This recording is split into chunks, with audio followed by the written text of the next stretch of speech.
I'm Julie Podewitz, and welcome to another episode of the Grow Your Occupancy Podcast. I am looking forward to this conversation with Tom Bahrman. Tom is the principal of Tenfold Senior Living. Welcome, Tom. Thanks, Julie. Tom, tell us a little bit about Tenfold Senior Living. Tenfold Senior Living. We are West Coast based. We have two communities currently operating in the Sacramento area. Big, beautiful buildings, about 135 to 140 apartments in each community.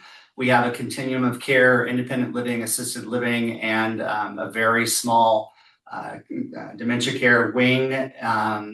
And the independent living and assisted living are big, beautiful apartments, full kitchens.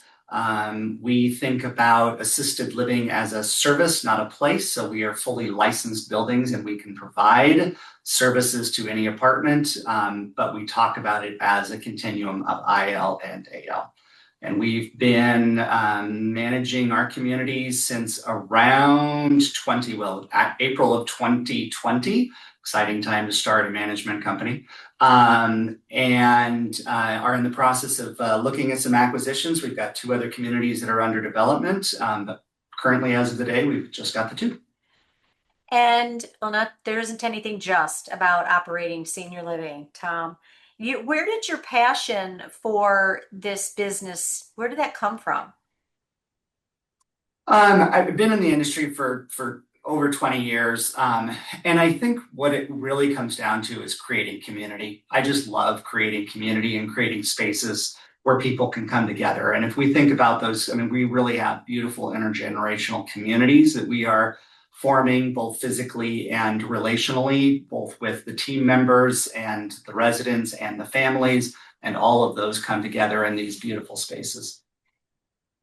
And speaking of people coming together, what is your occupancy company-wide now, both communities? So how many residents are coming together? We're running over 96% occupancy at one of our communities, and as of a few days ago, we hit 100% occupancy at the other one. I think you said 100% occupancy. And where are the bells? Where are the whistles? Where are the balloons? You did post, though, I saw, and I'm so excited for your community. Am I allowed to say the name of it? Absolutely. Bruceville Point. And it is, I've been there. It's a beautiful community. It's a beautiful community, but so are a lot of them, and I'm not downplaying how nice it is, but it truly is vibrant. I visited, oh, I don't know how many, probably thousands, and it's vibrant. I was greeted by residents in a very organic way. Yeah, so they celebrated 100% occupancy, and I have to pick your brain on that. So, Tom, what, so you're the principal and you are leading all the teams, high occupancy.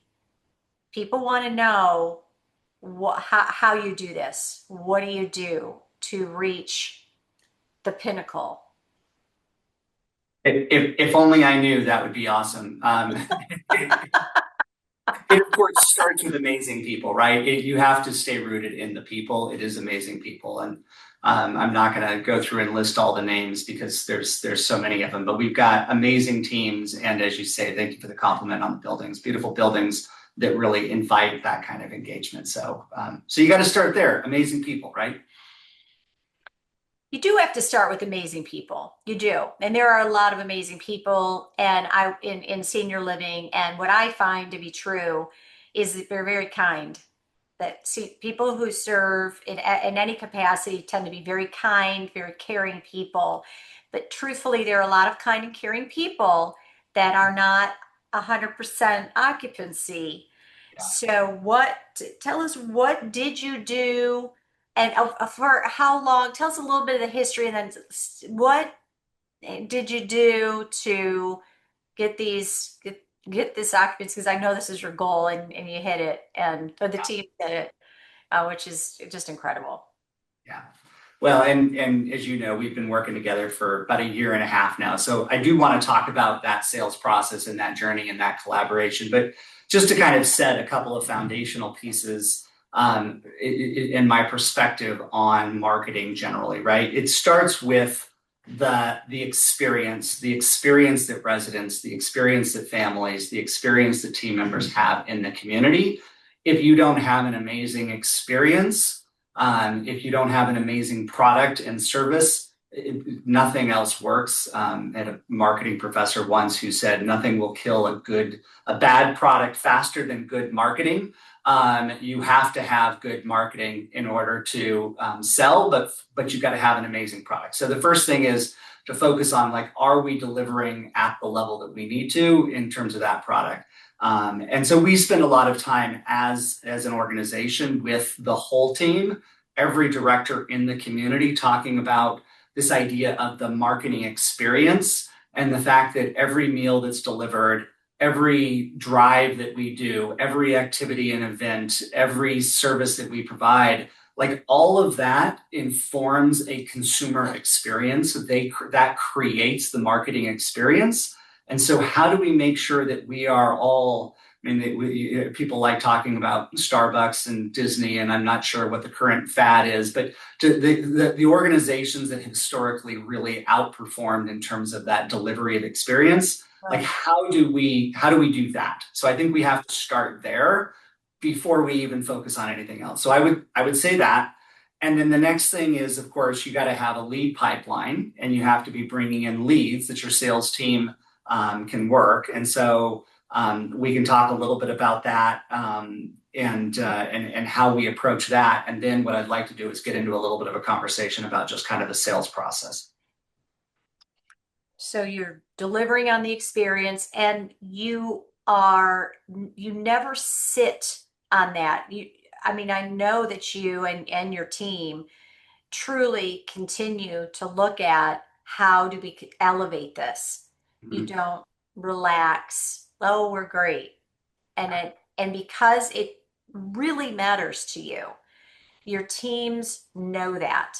It comes through, and the passion that you have and this relentless pursuit of continued improvement, I guess. And that doesn't mean that that you don't have, You have to celebrate what's going well too, right? And yeah, stay focused on the what next, which is hard sometimes. yeah. Yeah, I mean, because you can talk plain and like, hey, this is what's happening here. This isn't what's happening, so let's talk about it. And I think it's because you love what you do so much and because you care, you can have a little bit of tough love, if you will, conversations, and you do because you have the standards. So we talk about process and systems. Of Mhm. course, I love sales and marketing, so we'll talk about those. So the sales process, what do you mean by that?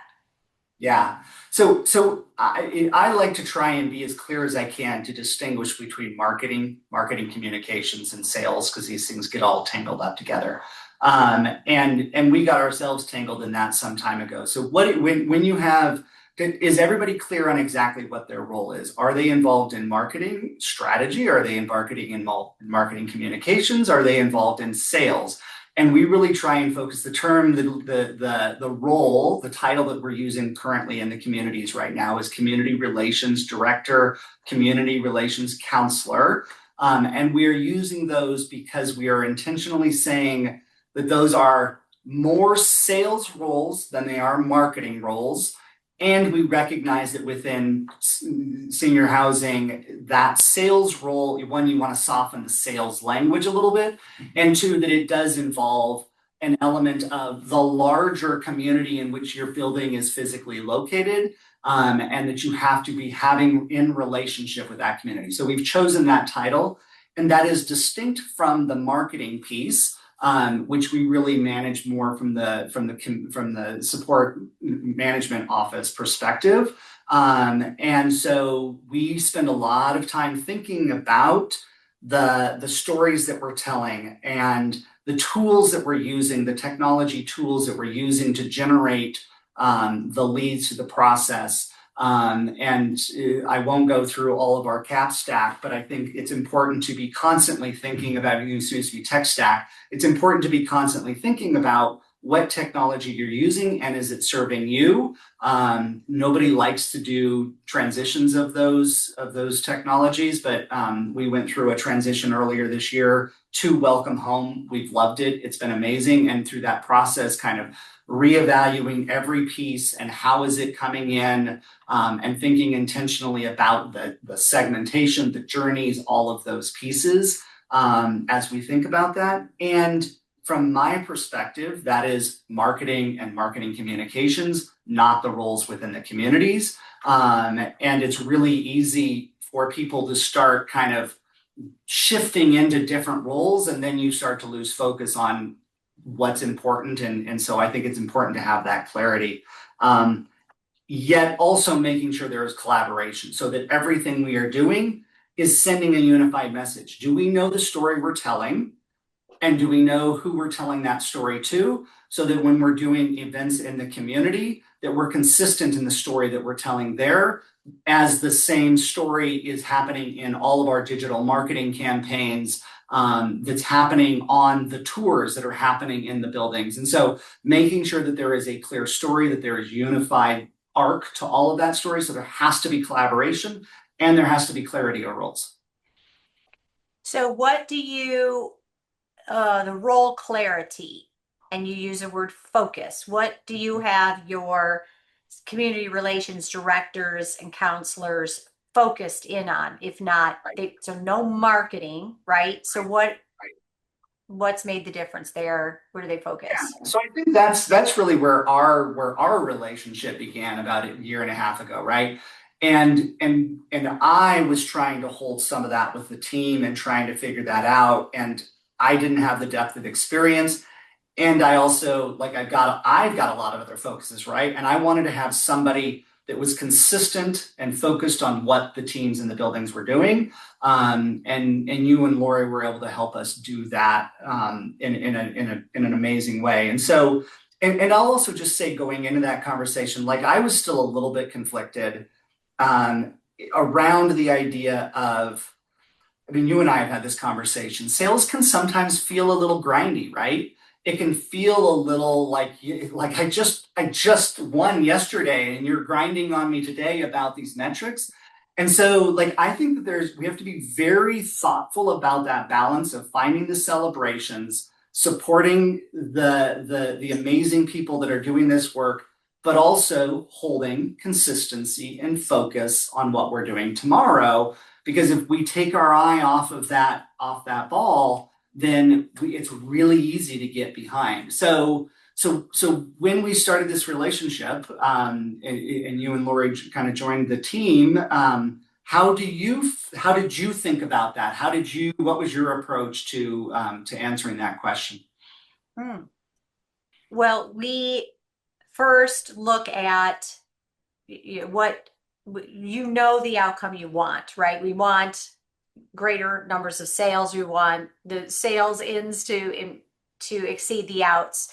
But first, solving the occupancy puzzle, it requires identifying where there are the specific gaps.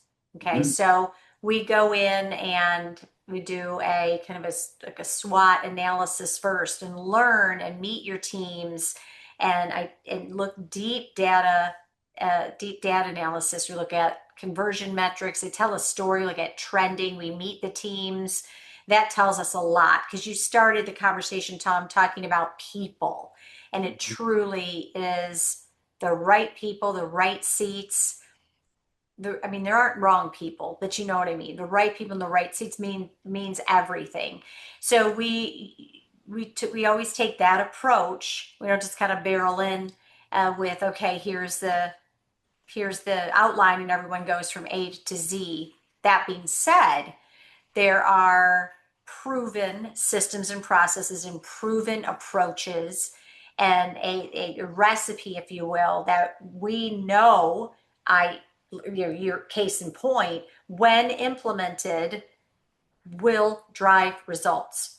So we had, and you and your teams, we had collaboration, you had willingness to be a bit vulnerable. I mean, you were like, hey, look, just tell us what we need to do, and we're going to do it essentially.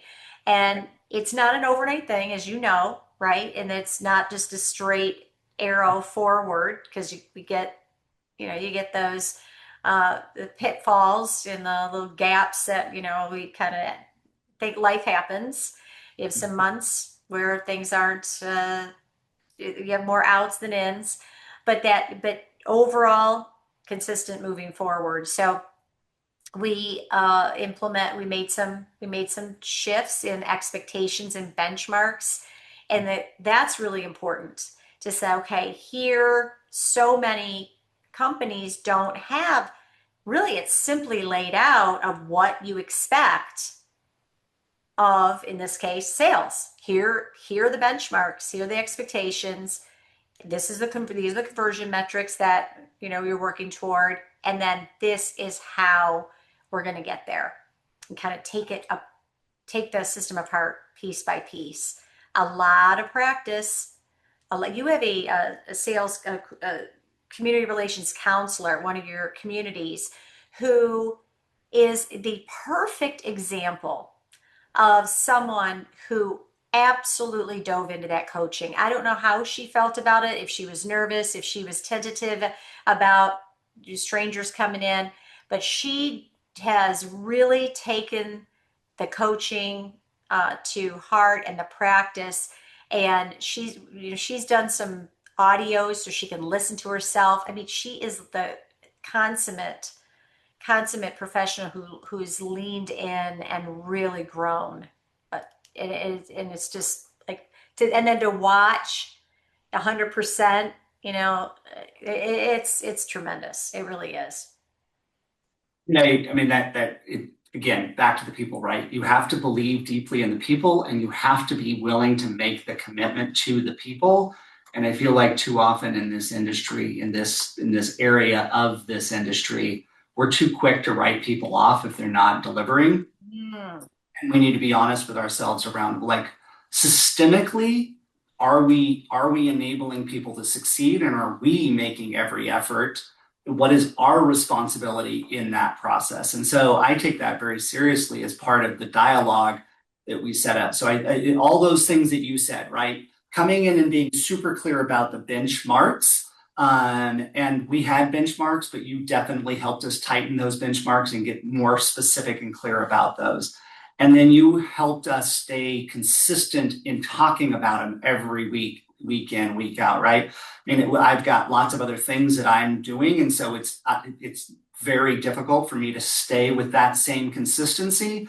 But between you and Lori, like every single week on a call with the team, just walking through, not reporting out, but just kind of acknowledging, like, where are we at? Where are we hitting benchmarks? Where are the gaps? Where are we not? And then kind of diving a little bit deeper, being super curious about, why are we not meeting it here? What's going on, and what's the gap? Is it, unbeknownst to me, the community relations director has picked up something else, some other responsibility in the community, and that's a distraction. And so, is that a priority? Is that not a priority? How do we think about and talk about that? Is it a skill gap? And I mean, Lori has been absolutely amazing at doing the coaching you mentioned with the counselors, and the directors as well. Yeah. And nobody wants to do role playing, right? You say role playing, and everybody's like, yeah, anything but that, please. Anything but that, please. And Lori does it, and she gets in there, and in a way that is that's not intimidating. And it is amazing to see the progress just through that simple exercise of doing role playing, and how much the team has been able to learn and grow from that process. And that's something, there's no way that we would have been able to do that without your and Lori's help in that, because it's just not, I mean, one, I think you guys made it more accessible. Two, you had the skill to be able to bring to it. And role playing is hard. So really believing in the people and doing everything you can to lift those people up, identifying the gaps in on the metrics, and then leaning in with curiosity to understand why are we not? What do we need to systemically redesign? What is the coaching and supports we need to bring? I would add to, for anyone listening, the executive director is leading sales.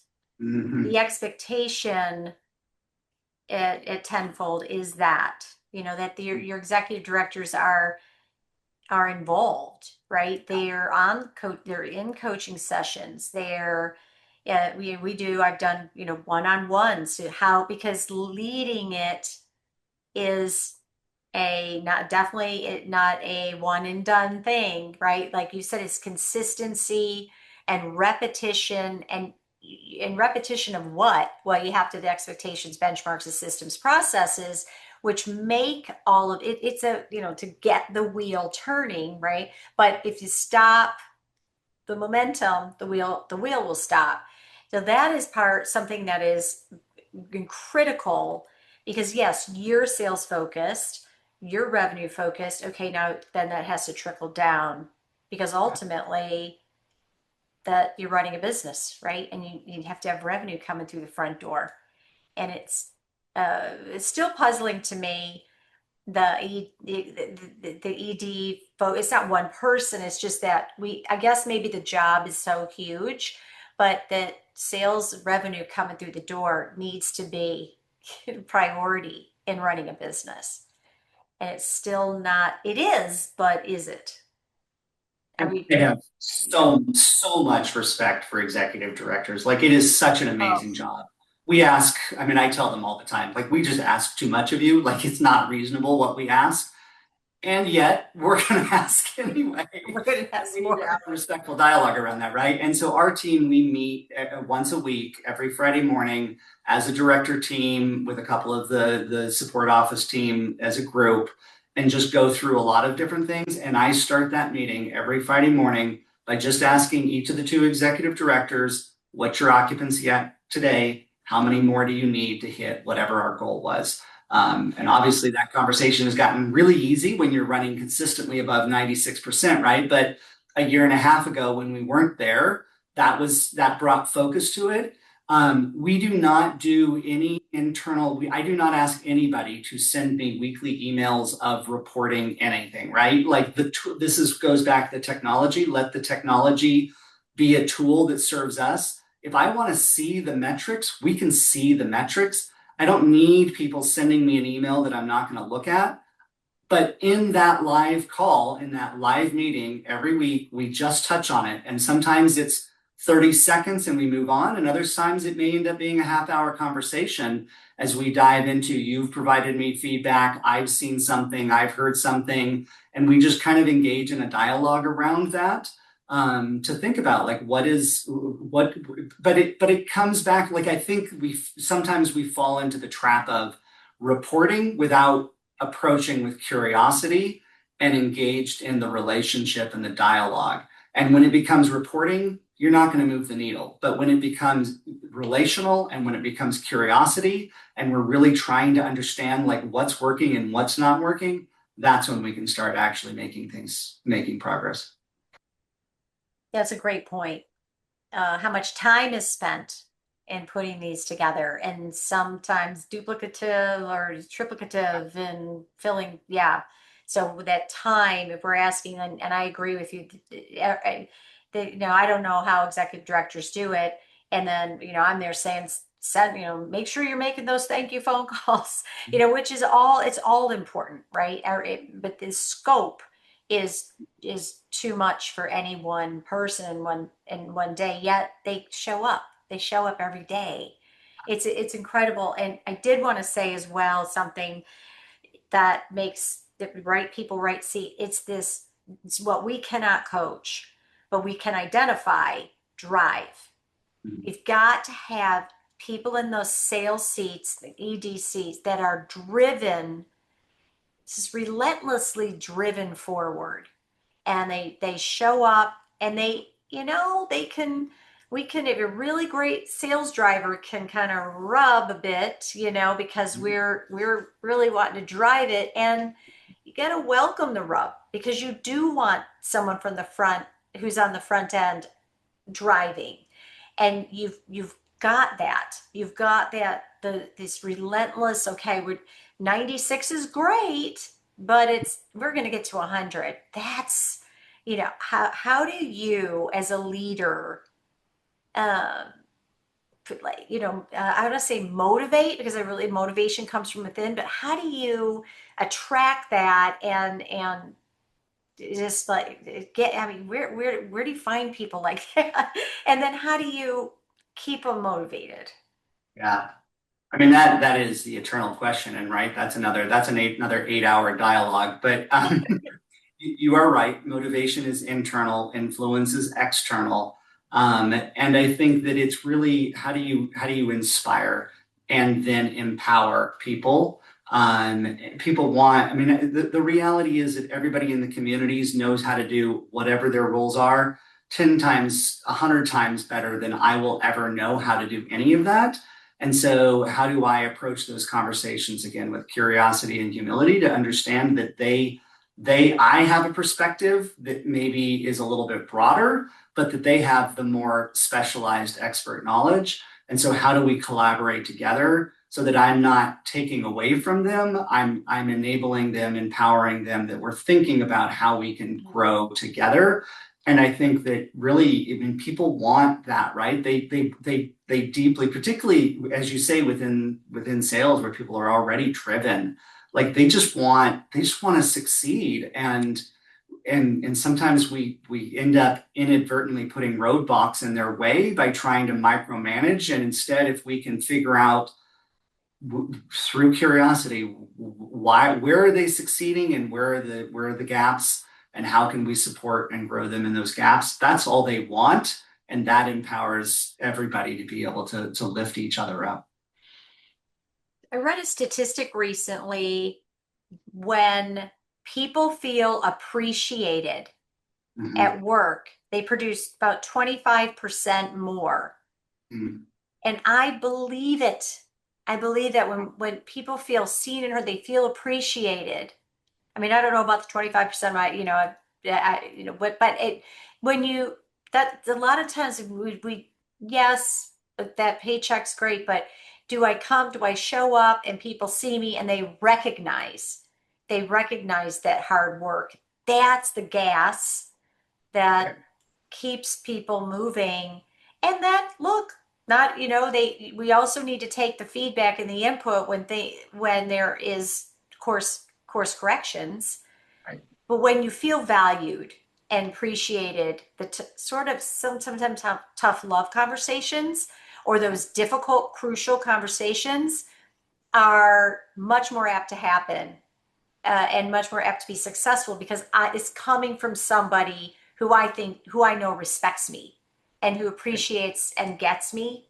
I mean, that's the culture. That this is truly like a 100% occupancy culture. It's like it's made up of many components. Yeah, and I think back to the start of our conversation, right? It is about creating community. It's Yeah. about creating community. If you deeply believe in your creating community, a community of residents and family members and team members, those team members are part of that community, and we're just bringing everybody together in this beautiful space. I mean, people come to this industry because they love that community. They want to be part of that community. And I think we lose focus on that sometimes. It's important that we deliver the work we're supposed to do. We all have a role and a responsibility. Um, and that's not necessarily the primary reason. Hopefully, that's not the primary reason we show up here today to do this work. Hopefully, we're motivated and inspired because we believe in it, because it's fun, because there's some element of it that Yeah. fills something in us, right? And if we don't understand that for ourselves and our team, then nothing else is going to work.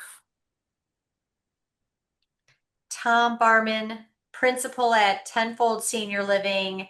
You mentioned a couple communities potentially in growing your portfolio. And I, for one, would love to see that happen, because your team it is community, and you do influence and provides incredible life experiences for your residents, who obviously, I mean, every move-in takes a lot of hard work, okay, but they obviously love living at your communities. So yeah, let's do it more.